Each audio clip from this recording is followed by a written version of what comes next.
DPRD Padang Pariaman terhadap nota penjelasan Bupati Padang Pariaman tentang rancangan perubahan kebijakan umum, anggaran dan rencana perubahan peruntukan laporan anggaran sementara Kabupaten Padang Pariaman tahun 2026. Salawat dan salam juga sampai kepada junjungan kita Nabi besar Muhammad Sallallahu Alaihi Wasallam, pimpinan segala umat yang telah membawa umat dari alam kegelapan dan alam yang penuh dosa kepada umat yang terang dan berilmu pengetahuan seperti sekarang ini, serta meninggalkan pusaka untuk tegaknya hidup kita, yaitu Quran dan hadis. Allahumma shalli ala sayyidina Muhammad wa ala ali sayyidina Muhammad. Perkenankanlah dalam kesempatan ini kami menyampaikan ucapan terima kasih kepada pimpinan DPRD yang telah memberikan kesempatan kepada fraksi Partai Amanat Nasional untuk menyampaikan pandangan umum fraksi terhadap nota penjelasan Bupati Padang Pariaman tentang rancangan perubahan kebijakan umum, anggaran dan rencana perubahan prioritas laporan anggaran sementara Kabupaten Padang Pariaman tahun 2026. Sebagai tindak lanjut dari penyampaian nota penjelasan Bupati Padang Pariaman tentang rancangan perubahan kebijakan umum, anggaran dan rancangan perubahan prioritas laporan anggaran sementara Kabupaten Padang Pariaman tahun 2026. Saudara Bupati, pimpinan serta anggota Dewan hadirin yang berbahagia.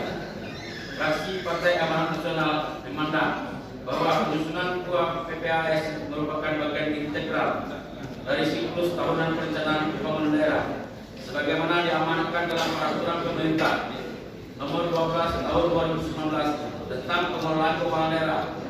Oleh karena itu, dokumen Ketua PPAS harus mampu mencerminkan arah kebijakan fiskal daerah yang konsisten dengan rencana pengeluaran jangka menengah maupun tahunan, serta responsif terhadap kondisi ekonomi makro dan dinamika kebutuhan masyarakat.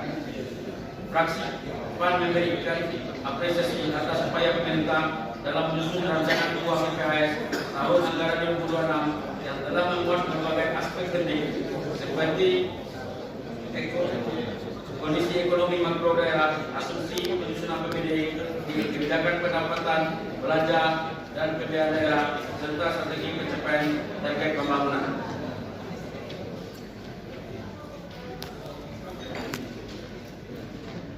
Saudara Bupati dan pimpinan serta anggota Dewan hadirin yang berbahagia, setelah fraksi Partai Amanat Nasional memperhatikan dan mencermati terhadap nota penjelasan Bupati Padang Pariaman tentang rancangan perubahan kebijakan umum, anggaran dan rancangan perubahan prioritas laporan anggaran sementara Kabupaten Padang Pariaman tahun 2026, mencoba mengkritisi, memberikan saran, masukan dan harapan kepada Bupati Padang Pariaman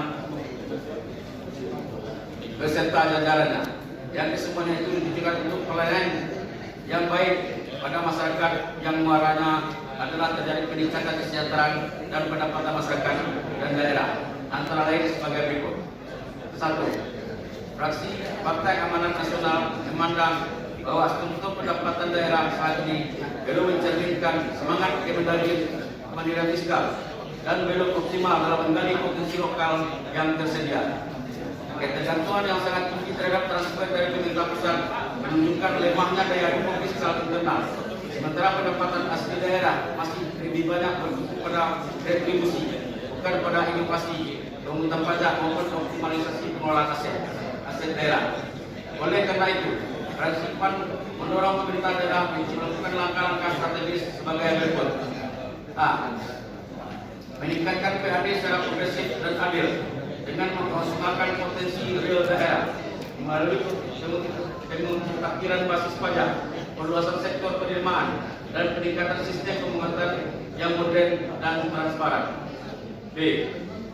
Membangun sinergi kerjasama antar daerah yang saling menguntungkan guna membuka ruang pendapatan baru serta meningkatkan efisiensi dan efektivitas pelayanan publik. C. Mengurangi ketergantungan terhadap transfer pusat secara bertahap namun strategis melalui perencanaan fiskal yang terukur, meningkatkan kapasitas fiskal daerah dan penguatan ekonomi lokal.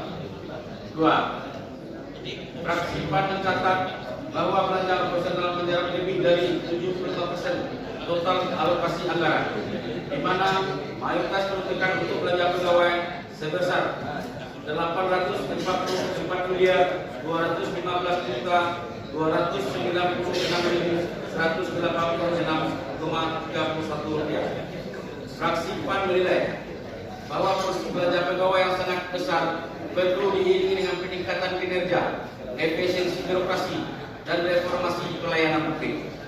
3. Mengenai belanja hibah sebesar 10,9 miliar, fraksi PAN mendesak adanya transparansi, akuntabilitas, serta mekanisme seleksi dan ketat dan terbuka kepada penerima hibah.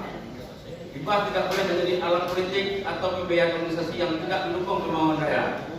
Yang keempat, kami menyambut baik alokasi untuk belanja modal karena belanja ini berpotensi mendorong pertumbuhan ekonomi daerah.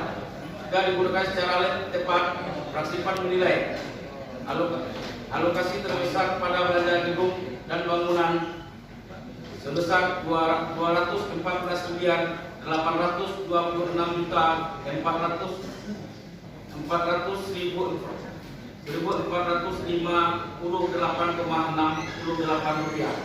memunculkan pertanyaan, apakah benar-benar mendesak dan memberikan manfaat langsung bagi masyarakat. Yang kelima, kami fraksikan PAN menekankan pentingnya pembangunan infrastruktur jalan, jaringan, dan irigasi yang hanya mendapatkan alokasi sebesar Rp13.648.872. Ini relatif kecil dibanding kebutuhan wilayah untuk meningkatkan konektivitas dan mendukung sektor pertanian. Fraksi PAN mendorong agar alokasi belanja infrastruktur dapat ditingkatkan, mengingat banyaknya fasilitas publik yang belum optimal atau bahkan terbengkalai. Beberapa catatan penting kami sampaikan sebagai berikut. A. Jembatan Kampung Tengah menuju Pemekasan. Jembatan ini telah putus hampir 15 tahun lamanya dan hingga saat ini belum mendapatkan penanganan. Padahal jembatan tersebut merupakan akses vital bagi warga dalam menjalankan aktivitas sosial dan ekonomi. B. Dari irigasi Kampung Paneng, Lampau Manggi, Nagari Air Tanjung, irigasi ini mengairi ratusan hektar sawah, namun kondisinya saat ini sangat memprihatinkan dan mendesak untuk segera dibenahi agar produktivitas pertanian masyarakat tidak terganggu. C. Pembukaan jalan pertanian ke Pulau Banda, Indaruang, Nagari Air Tanjung, jalan ini merupakan akses utama para petani membawa hasil sawah dan ladang. Tanpa perbaikan dan pembukaan akses yang layak, para petani akan terus mengalami kesulitan terutama saat musim panen. D. Jembatan penghubung Korong Malai Mudo dan Korong Ujung Tanah, Nagari Malai Pos Timur, Kecamatan Batangasan yang telah putus dari 2 tahun yang lalu. Keadaan ini sangat memprihatinkan karena berdampak langsung pada terhambatnya akses anak-anak untuk bersekolah ke SMP Negeri 1 Batangasan. Kondisi ini tidak hanya mengganggu hak dasar pendidikan, tapi juga menunjukkan lemahnya infrastruktur konektivitas antar wilayah dalam skala lokal. Kondisi longsor di Jalan Malai Kuo menuju Korong Padang Kabau, Kecamatan Batangasan yang telah memakan 3/4 badan jalan. Jika tidak segera